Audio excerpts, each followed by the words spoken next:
how to clear ChatGPT memory. And it's really easy and simple, guys. So this is what you do, okay?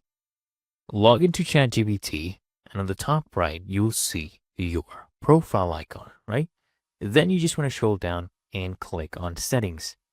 Now, under general, you can see this option to delete all chats. You can do that. This will lose all the memory. All you can do is you can be specific. So if you click on personalization, you'll see that we have this memory option toggled on. And this is some of the memories it has of me. So if I want to clear all memory, I can click here, clear memories. This will delete all my memories, or I can click on manage and delete specific memories I have with ChatGPT as I chat with them. Okay? For example, let me show you right now.